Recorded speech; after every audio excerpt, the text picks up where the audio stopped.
Viewer discretion is advised. Nowhere. There's nowhere to go. Once again, why? You said it, the rent is too damn high.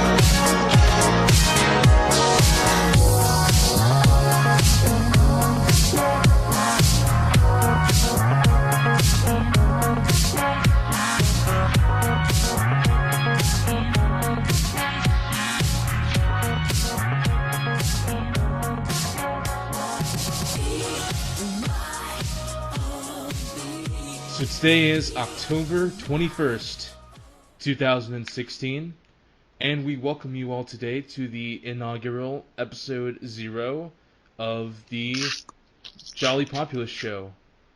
And I am your host, Bill Wilson, and today I have my co-host, Anthony Diego, joining us as good to be here, as usual. And so we have a lot of things going on this week, huh? We have a lot of great things. We got the third presidential debate going on between the world's possibly most hated people, Donald Trump and Hillary Clinton.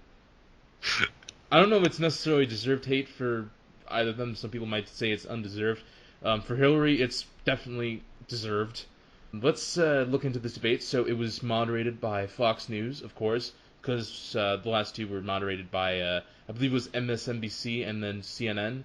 Hosted at the University of Nevada, Las Vegas. So, of course, wherever you want to go to have something you want to forget, you go to Las Vegas. And, interesting debate. They actually started on something that seemed both unpredictable and yet predictable, since it's Fox News, the home of the rhino.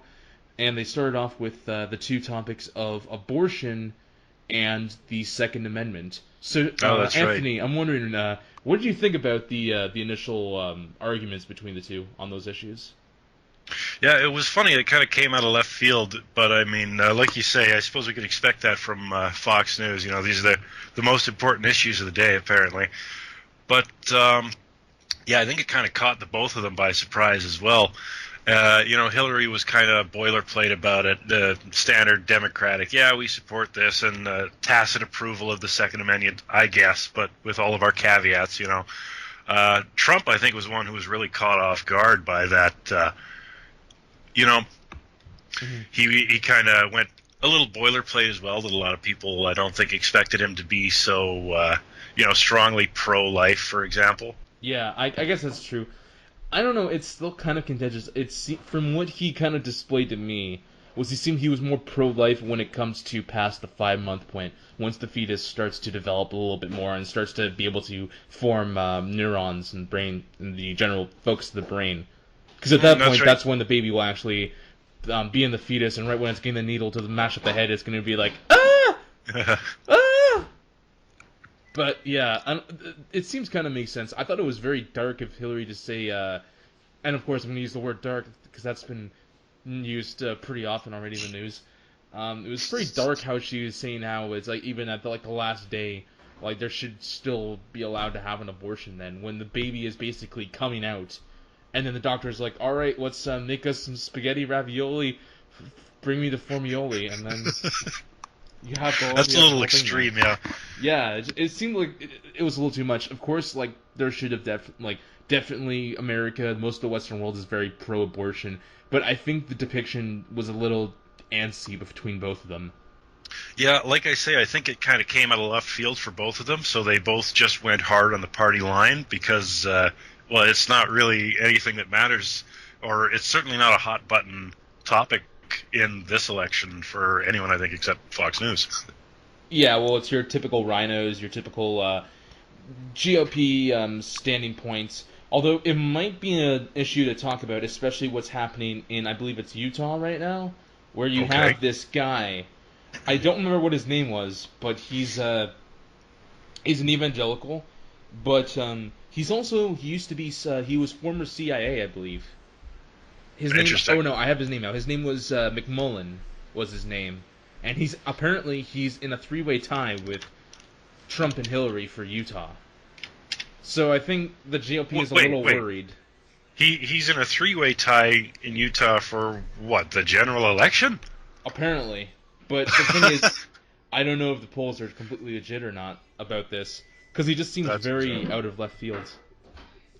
Yeah, I've never even heard of the guy before. I think I saw some rumblings about that, and then just thought, well, no, they don't mean the presidential election. They must be talking about something else, because that's absurd. Yeah, unless it might just be something, maybe it's just like a little like blip off the radar. But yeah, this McMullen guy, I believe the numbers are around in the 30s for all of them. He might be maybe 1 or 2 points down. However, I just don't know if this is gonna matter when it gets to the general. Hard to say. Yeah, I mean, it would just be probably some interesting little blip for the history books, but who knows? I don't think Utah's a swing state or anything like that. It's not a place that is super important to the general, I don't think. I guess not. I don't know how many. I believe it's quite low for the electoral votes. I'm looking at 270 to win right now. I believe it's around. Let me give it a C. Yeah, it's about not too many. 6 electoral votes, so about the same as Nevada. Hmm. Which is actually it's a little bit more than I expected. I thought it would be something more like 3 or 4 around where Montana or North Dakota, but no, it's actually quite big. Oh. Well, that will be entertaining to see the results of, I think. Yeah, although I'm not really sure if the people in Salt Lake City are really too supportive nowadays of a super Christian, especially since they become a much more domestic city. They're probably not too big on evangelicalism nowadays. Yeah, probably quite the opposite these days. Probably so. So the second point now we get into is the Second Amendment arguments. Hillary took a different stance than I thought she would take. I thought she was going to go more mainstream, progressive, hardline Democrat, kind of like how Tim Kaine did with guns and say we need to ban a lot of the guns. But it seemed like she seems to be taking more of a moderate approach to this, saying that she is pro Second Amendment, which a lot of people see as bullshit, and but she wants to try to close some of the loopholes like the gun shows and all that stuff, which I'm pretty sure a lot of people support. But the thing is, even going back to the previous congressional sessions when when the DNC was bringing up ideas for gun regulations, some of them went a little too far. And when the Republicans actually proposed closing up a lot of these loopholes, especially the gun show loophole, the Democrats wouldn't pass it. Because they wanted provisions that would take away guns from people who have a specific mental health history without being like properly checked. So kind of similar to how you have a very loosey-goosey terrorist watch list for taking away guns or taking them off the fly list zones if the names are too similar. Oh, Which yeah. is also something you saw in the 2000 election with the Florida general election, where people were being turned away from the polls because their names sounded too similar to convicted villains. Really? I hadn't heard of that. Yeah, that's actually a thing. Even though people will sometimes defend the Republicans, say the Democrats do rig as much, which they do, that was still definitely a very orchestrated case. But we'll get into our views on the voter ID laws and voting laws a little bit later. So, of course, again, Trump comes out and says he's very pro Second Amendment. He supported by the NRA, of course, and the National Gun Owners, and then as well as with the police forces. And he says that it's similar to Hillary. He wants to get rid of the loopholes, but he still thinks like they shouldn't really be changing the law since this is a constitutional amendment. They really can't phase it any other way. So It's it just funny seems to like see. yeah. It's funny to see him catching flack for, you know, the constitutional literalism, I guess, and interpreting the way the founding fathers intended and all that. Like this is a problem these days. It was nice to see, though, Hillary kind of taking the typical right-wing approach of being forced into a more moderate position, and giving a compromise, like you say, with tacit support of the Second Amendment, but still throwing out the we have to close these loopholes, whatever. We need to get the guns out of the hands of children. Oh Stop God! the assault Don't children. get me started on the toddlers with guns shooting each other. That was just one of those just what the hell are you talking about moments. I think she's been spending too much time on LiveLeak. Man, it's just like not even LiveLeak, but like what's the other one again? BuzzFeed, where it's like breaking news: 3-year-old toddlers at large. Will they be thrown in the prison in the McDonald's kiddie prison? They just, I swear, it's like the new FEMA camps. They just take the old McDonald's with the the kiddie play centers and they turn them into like little jails for all the toddlers with guns. You messed up now, kid. You're going in the ball pit. But no, for the most part, it just seemed like the first 2 points were just kind of like, and nobody really fucking cared. Because it's just the same shit. Yeah, Nobody the things we're supposed to talk about, because we're America, but really. Well, they don't seem like... it's kind of strange how typical Republican mainline issues have kind of taken a back seat in this election, which I think is a good thing. Yeah, it's strange because, the way I've looked at it, it's almost like the two of them are basically pushing a party line from 30 years ago. And with Trump, I don't know if it's just because he's tone deaf and hasn't noticed this kind of uprising of political correctness that, because what he's pushing as a party line is, or his platform specifically at least, has been fairly, it would not have been controversial at all 5 or 10 years ago even. But it's just unthinkable for the modern GOP to take this hard stance that he's taken.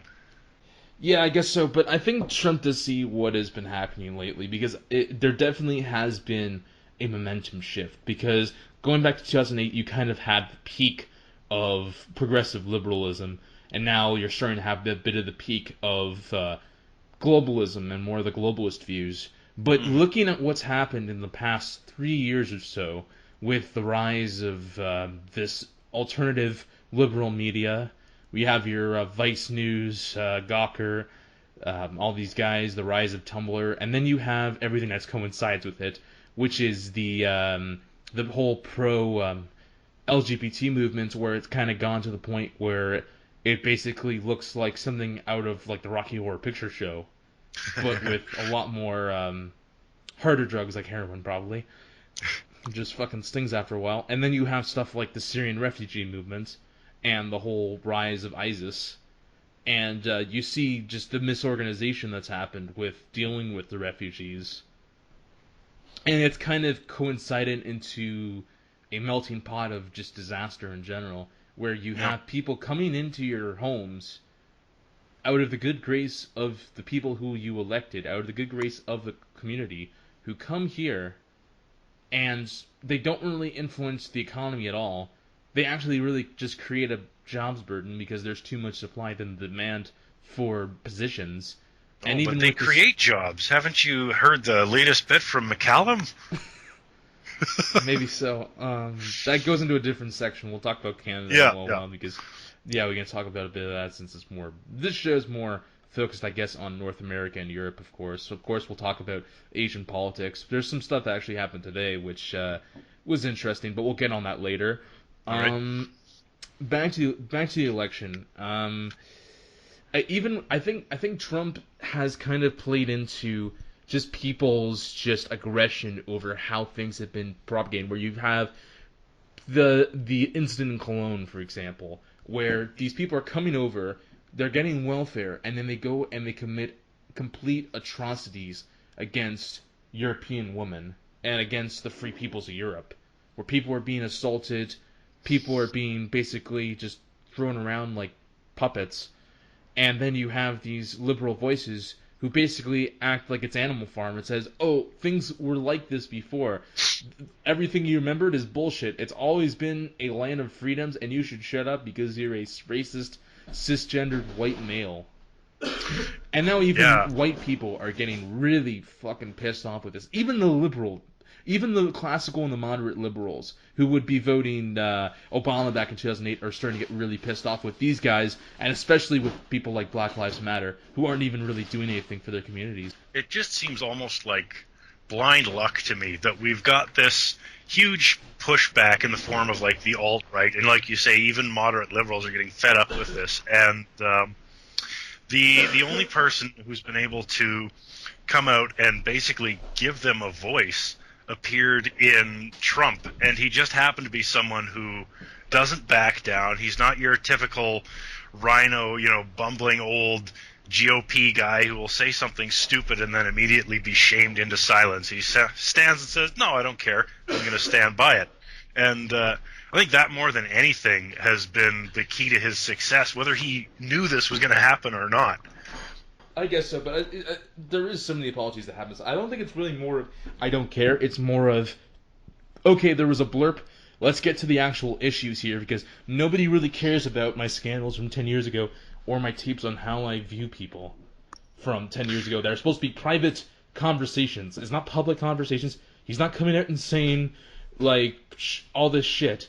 This is private shit from a very long time ago, which it doesn't, of course it's going to affect people's views on him, and personally I thought it was kind of stupid at times, although, to be fair, some of the comments he made aren't really that harmful, because he doesn't really indicate that he does any of this stuff.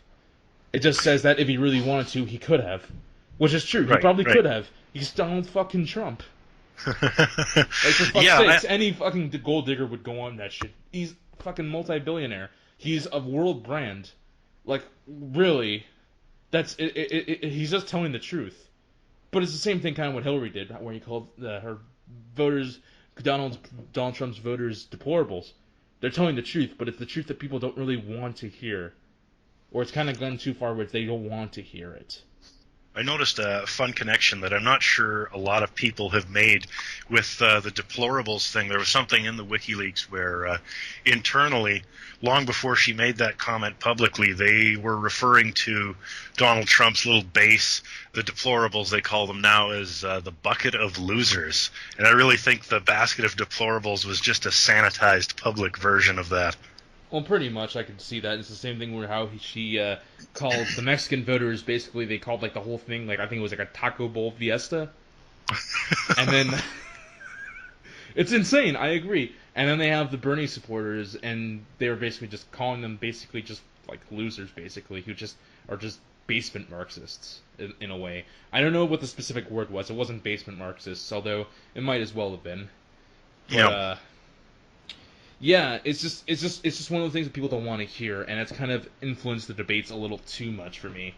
But so going past the first initial issues, then they start to get into a bit of the skirmishing when they start talking about the bigger issues and the scandal specifically about them, and as well as their what they want to do about the economy and all that stuff. Although it kind of seemed like it took a backseat to the topics of the day, which was Trump's comments on women, the lawsuits that are coming up, and then something that happened to Hillary, which some people actually didn't expect. And we're going to talk about it in a second, but let's talk about Trump for a bit. So we have these scandals that have come up after the audio clip from the Days of Our Lives off trailer shit happened, where a bunch of women came out and said that they were sexually harassed or molested by Donald Trump. These were allegations from like 15 and 30 years ago, were they not? Yeah, so similar to the Cosby case, so they're trying to bring back the spirit of the zippity zappity and the pudding top. And, yeah, it's the whole thing there. But, it's weird because one of the big cases that was like the one that kind of led up to this was a case that was thrown out of court twice. It was thrown out twice, and now it's back in for a third time, and then all of a sudden you have a dog pile of people. Now, it worries some people definitely, because what happened with Cosby was he had a similar thing where this lawsuit came up, a bunch of lawsuits, Most of them were frivolous. However, some of them were true, and he did admit guilt in some of them. So some of the probability is that maybe Trump did some of these things, and that would be very bad for him. But the thing is, it's harder to determine because Cosby there wasn't really much of an agenda that you could really clearly discern. There's an easy agenda here, especially from some of the allegations that the Clinton campaign was the one who went out to find these women. Yeah, and that was kind of the tone I got from the debate. It was almost easily dismissed, these allegations, because I think there's really been a backlash against all of this. I've seen people call it rape accusation culture, where the listen and believe thing, where we're just expected to believe when someone says, basically points the finger at a man. And it just seems so opportunist, and the reason for suddenly coming out with it now is so obvious that it was just kind of hand-waved off at the debate specifically. Nobody really pressed the issue that I remember because, it just seems so clearly trumped up, basically. Yeah, it's there definitely is something that goes on about that, especially with this whole kind of court debacling and jury debacling, in which there's not much evidence, there's a lot of plausible deniability, but yet still there can be verdicts that go for the plaintiff in that sense.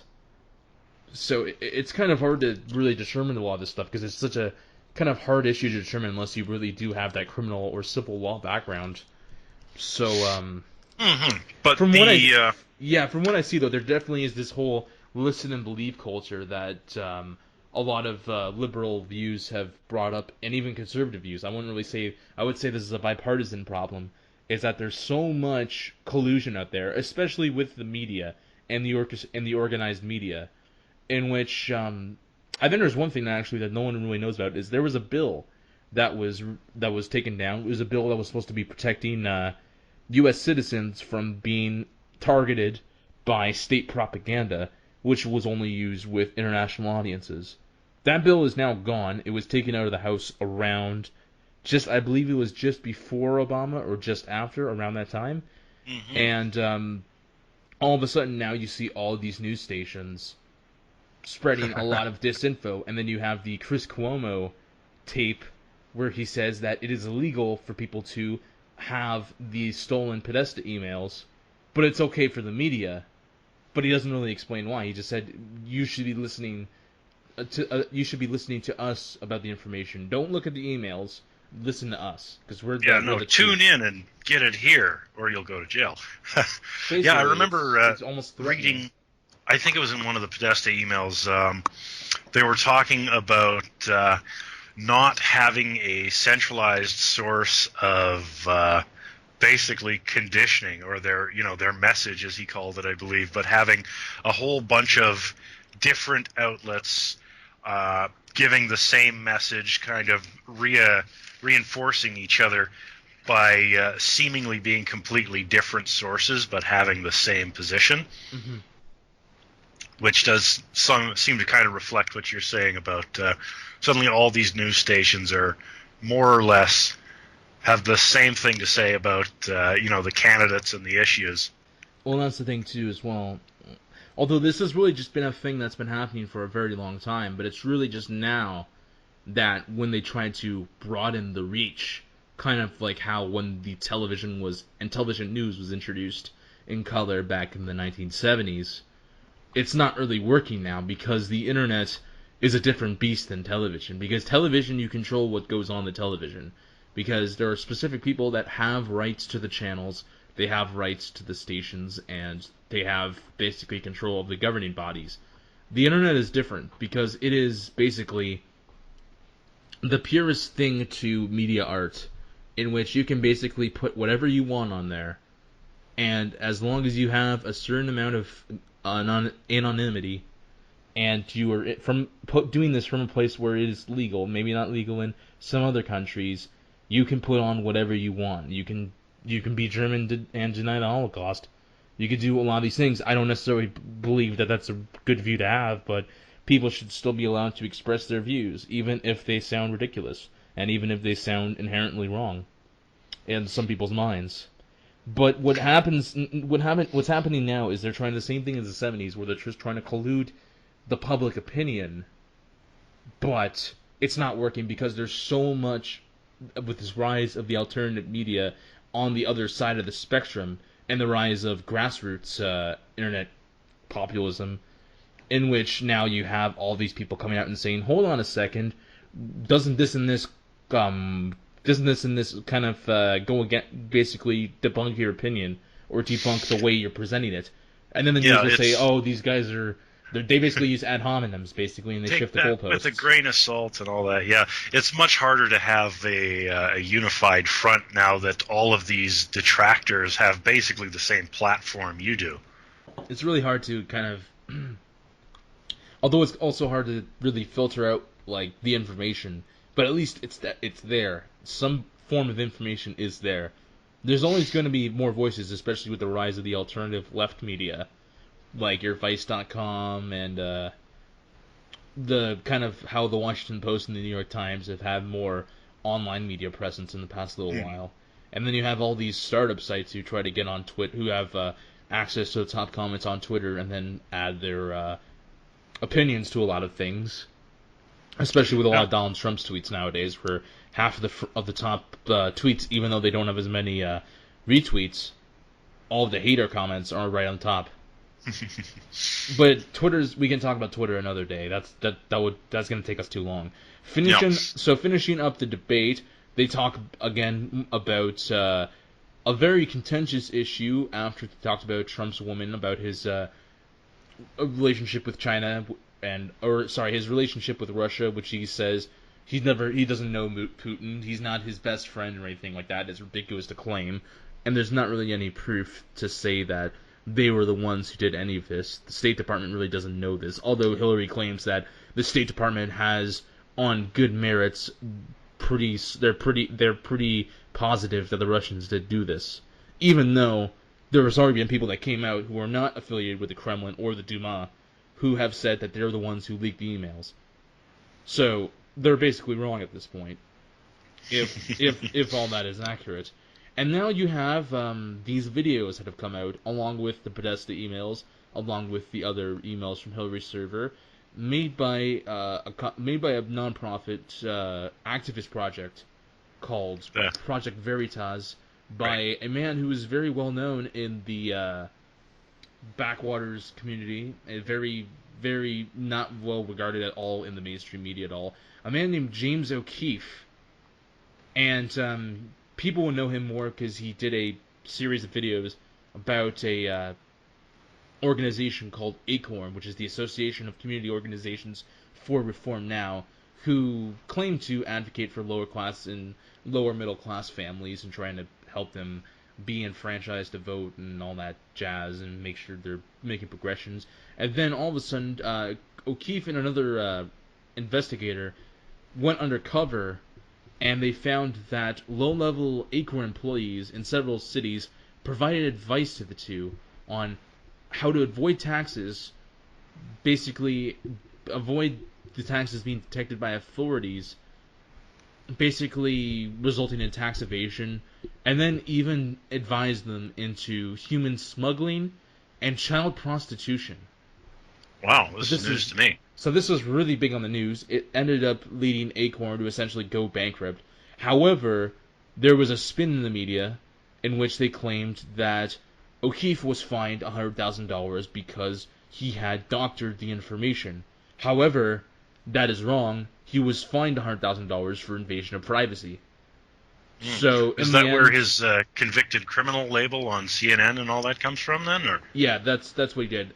Or that's a little bit different one. I believe that was from something different. I think he was trying to gain access to a place. I think he was trying to gain access to collect audio, being disguised as a cable worker working the cables. Oh, okay.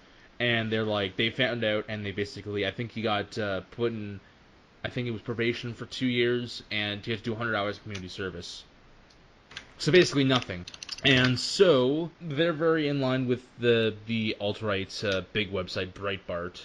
who have become big again right now. He's a very close friend to Andrew Breitbart, who's passed away a while ago. And now these videos are a little bit more troubling because there's not as much people saying, there's not much of the doctrine argument being pushed around this time as it was last time. Well, you can't really. It's raw video for the most part. For the most part, and the raw video does exist on their website. Now, but these videos are a lot more troubling than Acorn, because Acorn was basically just an independent lobby group who, for the most part, might have had some influence in Washington, but there wasn't really too much proof in that. However, this is different. So, going back to Monday, the 16th of October, O'Keefe has been pushing information all weekend, saying that he had information to take down the Clinton campaign, and so he began this video series, and the first video was huge. It blew up on YouTube. I believe it's eclipsed 3 million views already in 5 days. Wow. And there was video information showing pro-Hillary PAC bigwigs claiming that she had oversight of them. She knew exactly what they were doing at all times, that they received money straight from the DNC itself indirectly through a super PAC, and that they were responsible for starting coordinated criminal altercations at Donald Trump rallies, and most notably, they had admitted that they orchestrated the Chicago riot, aka the riot that left police injured, innocent people injured, and people who essentially blocked ambulance cars. Yeah, that was the rally that they eventually just canceled before it happened, was it not? That was the one that was canceled, yes. Mm-hmm. Where people basically stormed the venue and then tried to start fights with people. Yeah. And then what's even as much troubling there is that they claimed that they paid mentally ill people who they had access to from people who worked in these mental health programs, who they basically gave hotel to, and they had them go out to Trump rallies and try to start altercations with Trump supporters and basically try to get themselves attacked so that they could spin it on the media and make it seem like that Donald Trump's supporters were violent. Yeah, it was really kind of disturbing seeing, because, you watch videos of, for example, Antifa in Europe, these extreme left-wing guys who go and they'll beat people at these right-wing rallies, or they'll break into the politicians' houses that they call Nazis. Of course they call everyone that they oppose a Nazi, but seeing these guys talk, it was exactly the same rhetoric, exactly the same, the ends justify the means attitude. Well, yeah, definitely Antifa has been seen a lot, especially with Germany nowadays. Germany and France have been the big ones where they've been very active. Mm-hmm. So, yeah, there was that video, and then there was also another video, which wasn't as damaging, but it seems that this will be building up later. And, funny enough, a few hours before they released the second video, President Obama came out and told Donald Trump to, aka, stop, quote-unquote, stop whining, and said that there was no rigging at play, there never had been rigging, and, that turned out to be extremely ironic, depending on the video. So this was released on the 17th, the Tuesday of October, and despite the fact that it wasn't as intensive or as picked up by some people as the first video, but it showed DNC candidate PACs from Poll Hillary, the similar guy, as well as one of their big donors, a guy named Rob Creamer, who was the husband of a Massachusetts congresswoman named Jan Schakowsky, organizing voter fraud and eventually saying that they will try to change the immigration laws in America so that they don't have to go and basically commit voter fraud, because they will have so many people enfranchised at that point that they can control this country for decades. Yeah, they basically want to change the demographics so that they don't have to compete anymore, basically. Mm-hmm. But Creamer, what was his affiliation? Was he a member of this PAC? He is, as I said, with the DNC? As I said, he's the husband of a Massachusetts congresswoman. So someone who's in the House of... She is a congresswoman.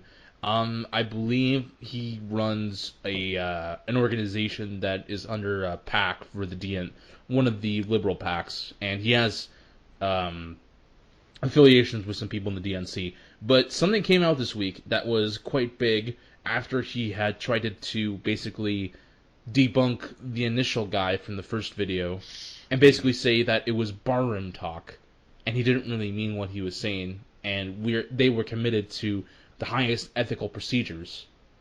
I'd like to see that line played up, the barroom talk. You could put that right there beside locker room talk, I think. It's the same thing with Trump. It's all of a sudden Trump talks about women in private situation. Oh, he's a sexual abuser. And then you have this guy who wants to commit a felony on tape who says, we have organized felonies for decades, but it's barroom talk. I think if nothing else, the people who are at least following this are really learning something about the power of the media, because all these bombshells are dropping, and really it's not having any effect because it's not getting a lot of mainstream play. So it's not reaching the majority of the voters. It's not going to affect the decision come November 8th. Well, the thing too is just but I think it's really the cover-ups that's really been getting people kind of curious about this stuff, because some people could say, it's a conspiracy theory, which is what Hillary did right after the debates, but she still didn't at the debate itself. She did not contest the information when it was presented to her by Donald Trump. Even the riots, she did not say anything about the information. She diverted the point and went on about his abuse of women or something like that, or the whole thing with the Colombian model or anything like that, with how she called her fat or something like that. I think he called her Miss Housekeeping, or was that different? I don't think. No, I think he called her Miss Piggy. Oh, okay. Yeah. So fucking shit like that. I think he definitely has a disadvantage in that regard, whereas Clinton, with all her experience, she knows how to talk. She knows how to use tone to her advantage, not just the tone of her own words, but the tone of her opponents, and how people are thinking about things. So she can just say, well, that certainly sounds like a conspiracy theory. And, you can have recorded proof that it is a real conspiracy, which we seem to see in the Veritas videos. But the people watching the debate are going to hear that and basically dismiss it now, or they'll even go in and watch these videos with this kind of tinged idea of, this is just a bunch of crackpots, right? I wouldn't say it's more of that, because she didn't really say anything about the videos. She didn't really respond about the videos. She only did that afterwards. But what the news are trying to pull now is they're saying that O'Keefe was paid by Trump before his campaign even started. Is that Trump donated $10,000 to him. Okay. He sure took his time with this stuff. Of course. Yeah, that's always interesting. But I think the more interesting part about this is about Robert Creamer himself. And this came out recently when somebody looked at a leaked file of White House meeting logs. They found Robert Creamer's name in it 47 times meeting with Barack Obama himself. Yeah, that's something else. I thought there was like 100 and some visits to the White House, wasn't there? There's around 170 visits in total. Now the question is, what was he doing there? What was the purpose of him being there? And now it seems that WikiLeaks have found private emails from Podesta that came from Obama himself now. So now this might shine a little bit more light into all of this. But it just really depends on how the information looks. So, wrapping up the debate, for the most part, it was quite tame. It was quite tied, I would say. I think Trump had a little bit more of an edge, especially with some of the hits. But at the same time, she tried to play. She tried to play the same game with the quips, and it really didn't work too well. Yeah. I think a lot of people were disappointed with Trump's performance, his supporters specifically, because he had been handed so much ammunition, and people just felt that he hadn't hammered away with it quite enough. Things dropping just the night before the debate that they didn't really have time to prepare for, that he didn't press enough. But yeah, I agree. It seemed like a pretty tame one. I will say the moderator seemed a lot better. with the exception, I suppose, of the first couple questions, it didn't really seem that relevant, but he was definitely hard on both candidates, which we didn't really see as much in the previous debates. Well, I didn't really have too much of a problem with the questions, but he seemed like he wasn't able to gain control of the situation at times. Which That's was also true. He did a evident, lot of sputtering. which was also evident with the last debate. But at the same time, he wasn't trying to be like self-insert himself into the debate like how Martha Raddatz did. That's right. But, I mean, really, it's down to the discipline of the people you're moderating as well. He can yell as much as he wants, but if they're just talking over him, what can he do? He's not going to go over and start slapping, you know. Well, yeah, it's whatever, I guess. It doesn't seem like anyone's opinions was really changed on this. So it's at this point, it's just going to be what happens in the next 3 weeks. What's going to come out to change things. Most of the polls seem to have Clinton with an advantage. However, there has been speculation that the polls are oversampling specific demographics that Clinton is more favorable in, and that they are using turnout ratios similar to 2012.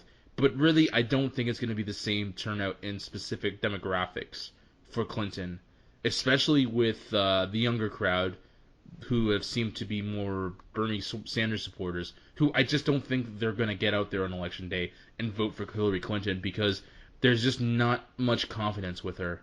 And the same thing for the African American community too, because the African American community does not forget what happened during Bill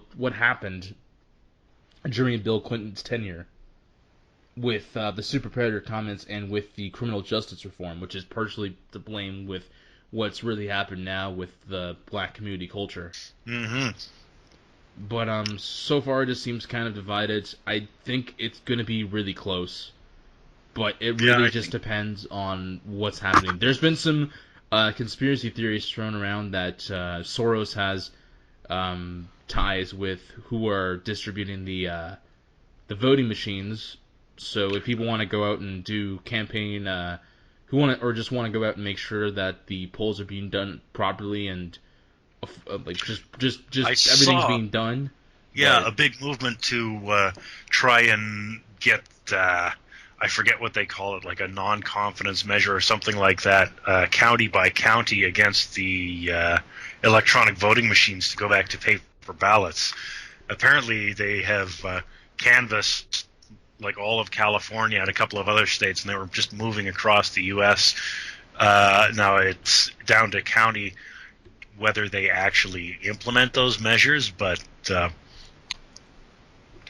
yeah, because I'm not sure it's actually. I mean, you can say conspiracy theory, right? But whether it's a conspiracy or not doesn't mean it didn't happen, right?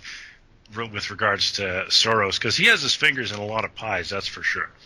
Well, he's been in the pies basically since going back to like the 50s, basically, or even around then.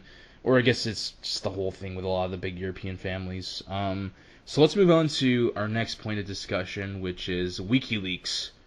So Julian Assange has gotten himself in a bit of a pickle lately, don't you agree?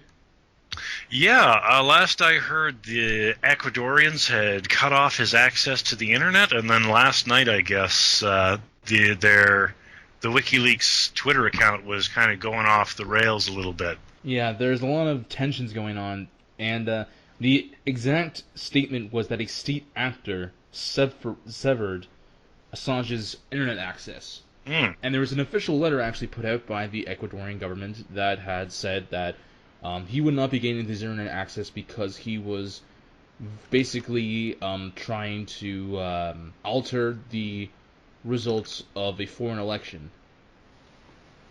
A foreign election? Yes. And this is coming from a government very strong in the UN, very strong in the United Nations, where they say the United Nations, like, internet access is a human freedom. But apparently it's not a human freedom if you're looked at as a basically someone that basically puts out too much of things they don't want to hear. Yeah. Well, I mean, that is something that, a court order can say, well, you don't get to go on the internet for 3 years or whatever. We've seen that even in Canada here. But, yeah, that's not really a court action. This was just kind of a unilateral decision by, at least it was acted on by someone in the Ecuadorian government, what their reason for doing that, I would say, is definitely suspect. Well, definitely. Well, it's a lot of things that's been happening recently, especially with apparently some people claim that John Kerry is the one who had talked to the Ecuadorian government and tried to convince them to keep Assange on basically in a black hole, basically, so that he can't do anything for the next month. But the thing is, it's not really going to work because the rest of the WikiLeaks people have the information, and they've proven they have the information, so it really doesn't matter. Well, I was under the impression that Assange had not quite a dead man switch, but he basically had to put in a key or check in every so often, or else the information would go into the wild. Mm-hmm. Yeah. So, there is that. I'm not sure what they've done, and I don't know if all the information's been put out to the wild exactly. It's probably on their site servers, but we don't really know that right now. Yeah, what was the deal with those? There was some hashes that went out, some kind of number keys that were fairly cryptic until people figured out what they were. There was 3 of them, I think. Yeah, there was some very cryptic tweets that came out that nobody really knows what they are. As you said, most of them assumed that they are possibly passwords or maybe domains, but I'm not 100% sure, to be honest. But right now, there's a lot of theories going around. One theory is that he's in there, and he's basically just in a state of just kind of neutrality, basically in limbo. Another theory is that he's not there anymore. They've taken him they've extradited him to the U.S., and he's either dead or being tortured. I don't know if that's true or not. I don't think there's really enough information to prove that. If the U.S. government was able to do that, though, without anybody noticing, I would be kind of impressed, but also very appalled at the same time. I can't say I'd be surprised. That's what they did to Mark Emery, was it not? I mean, they didn't really torture him or anything, to my knowledge, but they basically came into Canada, grabbed him, and dragged him back across the border. Oh, yeah, right. Now I remember who you're talking about. And then there's, of course, guys like Gary Webb, who basically was posed as a suicide with, I think it was 3 shots to the back of the head. Yes, because he had, and he didn't even have a semi-auto. It was a handgun. Yes, because you can get 3 shots off and be like, man, I'm like fucking Neo from the Matrix. I just put everything in slow motion, and then I become Dio Brando, and then well, maybe his aim was just really bad because he was trying to shoot himself in the back of the head after all, so he missed the first couple of times. Or it just, maybe it just scraped him by the skull, 'cause that's something that happens. He's just like, shit, I don't know who I can compare this to. Who's a hockey player who likes to miss the puck a lot? Oh, I couldn't tell you. Oh, I don't know. Because, as a Canadian, that's the only comparisons I can try to make is with hockey players. Ale! So that's that one. We're almost done for today. We're about coming up to the 50-minute mark. Let's finish today off with, I guess we can talk about this because this is something that I think people really do care about, which is the U.S.-Russia tensions. Right. And more specifically, this trend that's starting to happen, where it seems that the sphere of power is starting to move eastward. The Russian sphere of power. I would say more the world sphere of power, or even just the spirit of the West itself. Okay.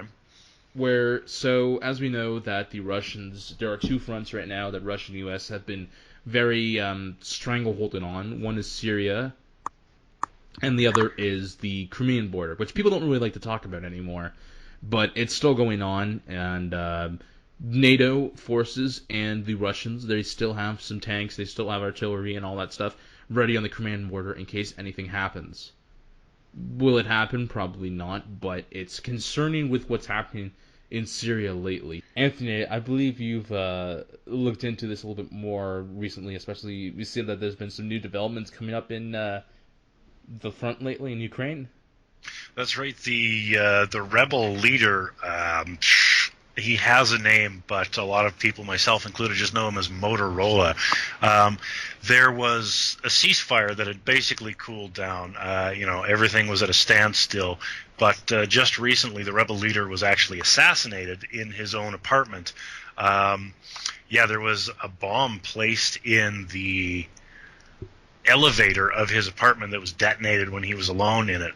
So he's dead. Hold on, 2 questions. 1, why is he named Motorola? And 2, how come they have elevators in Ukraine? Yeah, apparently. Oh. I don't know why he's called Motorola. I looked into it. I wasn't able to find an answer. It was just a pseudonym he's gone by. One thing to note is that this is not the first time this guy has been quote-unquote killed. It has happened before. However, the rebels have not usually been this upset about it. They've called this an act of war. Things are probably going to heat up again as a result of this.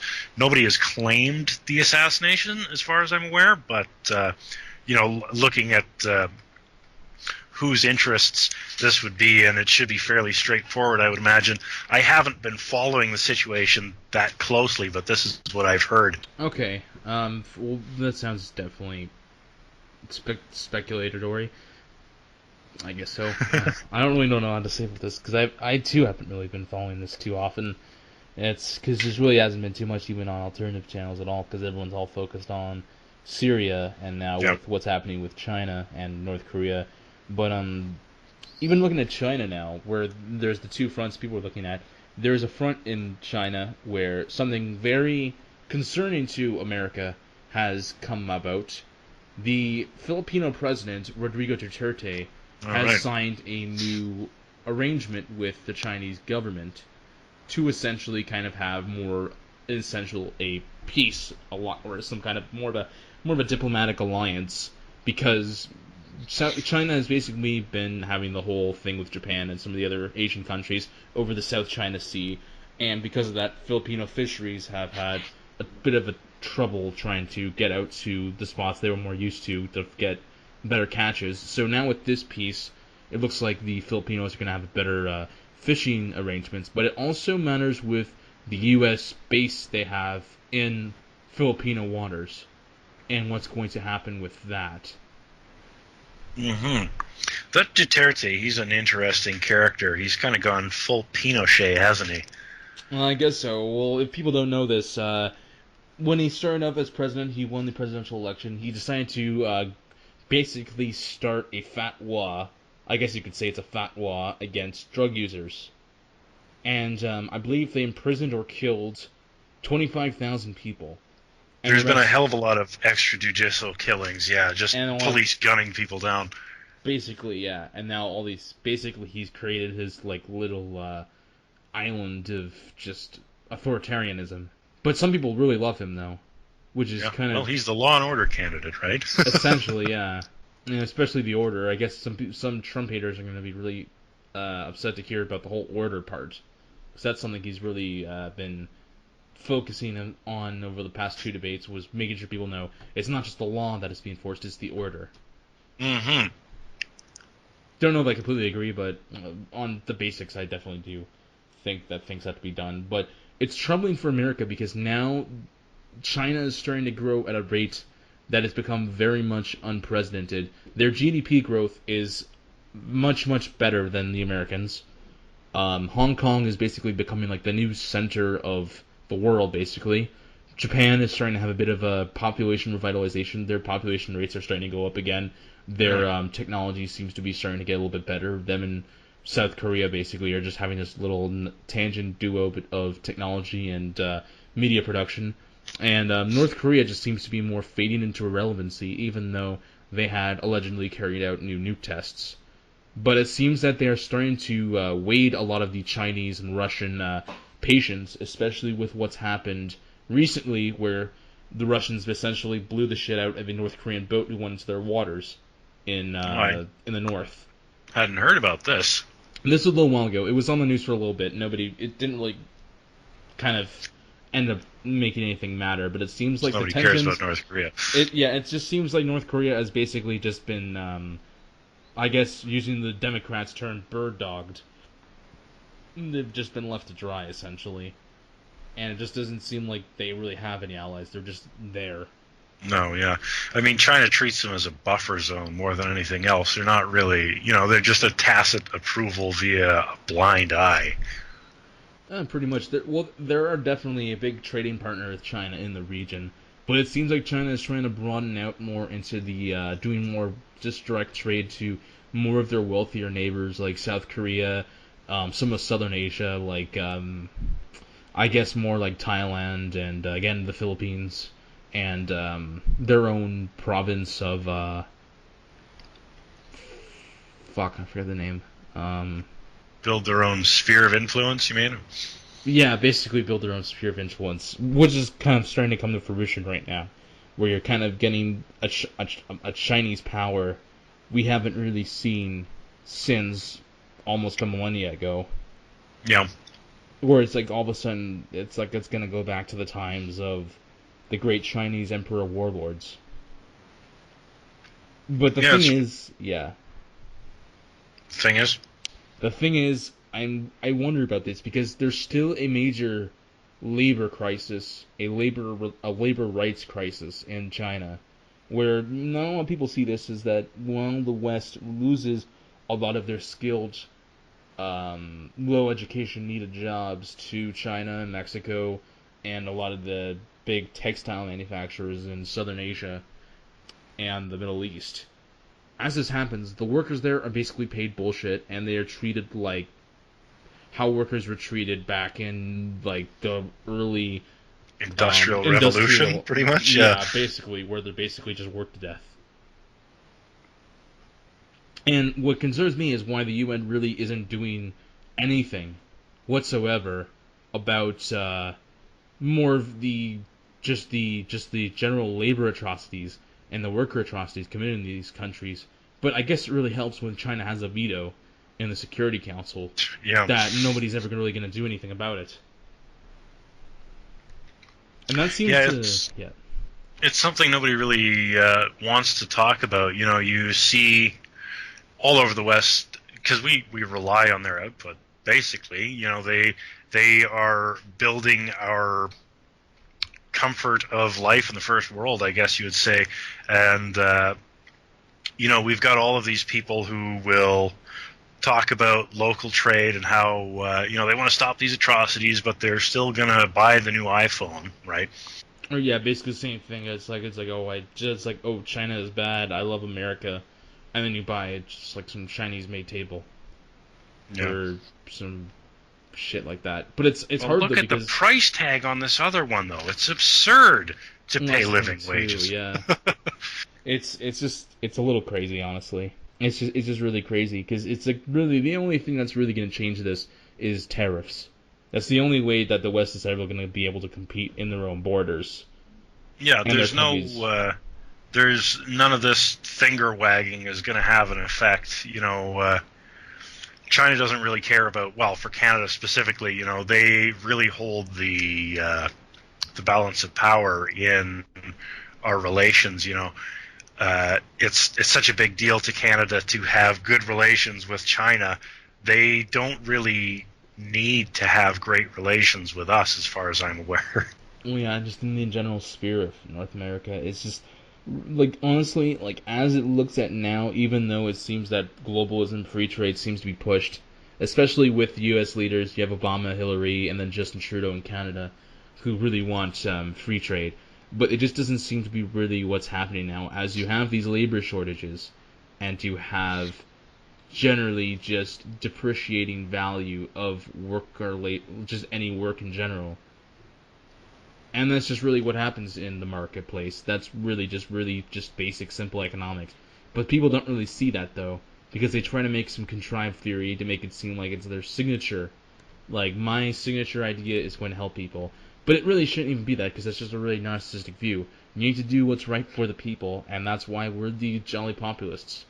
We just need to be enthusiastic a little bit sometimes, and we just need to put our views out there and just say that this is what we want to see from our government. We want to see them be accountable to the workplaces of the Canadian and the American peoples, and basically just do what's necessary. is an ideal to strive for. Essentially so, yeah. But I think we've basically exhausted our topics for today, and I think we're just past an hour now. I think we are ready to finish up. Thank you guys so much for watching our inaugural episode. If you liked it, definitely leave us a like, maybe a subscribe, and if you have any feedback for the show, definitely leave us a comment in the sections. We'll have a mega link for people if they want to download the raw MP3. That will come a little bit later. And until then, thank you guys so much for watching. This is your host, Bill Wilson, and here with Anthony Diego. We're very happy to put out this first demo for you. We hope you guys enjoyed this one. Yes. Yes. I'll have to do a lot of editing later. Yeah, no worries. Yeah. Pilot episode. Yeah, I guess so. All right. All right. Call it that. Thank you guys so much, and have yourselves a fantastic weekend.